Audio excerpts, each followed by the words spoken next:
Ресей Новгород облысы. Бір қарағанда бұл қорғаныс бетонды бекініс сияқты. Бұл жағынан қарағанда нысан дөңгелек әскери бункерге өте ұқсайды. Бірақ бункерлер граниттен жасалмаған. Бұл үлкен табиғи тас. Тас өте біртүрлі пішінге ие. Бір жағында ол дөңгелектенеді. Екінші жағынан тастың тік бұрышы бар. Міне ұшақ. Беттері бір-біріне тік бұрышта орналасқан. Тастың артқы жағы қиғаш пішінді. Және бұл жерде айқын бұрыш бар. Артқы жағында тастың биіктігі азырақ. Үстіңгі жағы таңқаларлықтай тегіс. Эстрадалық қойылымдарға арналған алаң ретінде жергілікті әкімшілік көрермендерге орындықтар берді. Табиғи граниттен жасалған сахналық платформа. Бұған ешбір театрдың шамасы келмейді.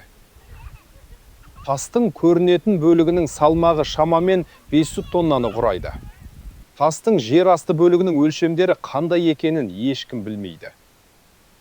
Мен сізге ең қызықты нәрселерді көрсетемін. Тас жер деңгейінен төмен орналасқан.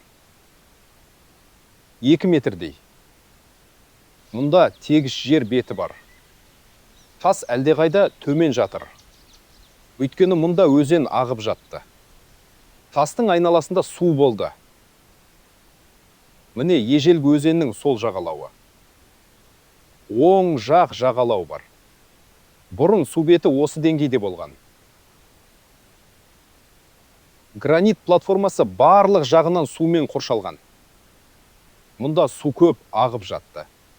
Тегіс түбі су үздіксіз ағып жатқанда пайда болады. Бірақ бүгін бұл жерде құрғақ. Көптен бері су жоқ. Үлкен өзеннен ештеңе қалмады десе де болады. Өте әлсіз жұқа ағын. Ғылым бұл тастың пайда болуын апат деп түсіндіреді. Табиғи күштер ойыны. Бірақ тастың пішіні өте біртүрлі. Тік бұрыштағы 3 жазықтық. Бұл жағында дерлік біркелкі цилиндр бар. Адамдарға ыңғайлы тегіс үстіңгі платформа. Жоғарғы платформа ежелгі су деңгейінен сәл жоғары. Бұл біреу салған құрылымға ұқсайды. Нақты практикалық тапсырма үшін жасалған.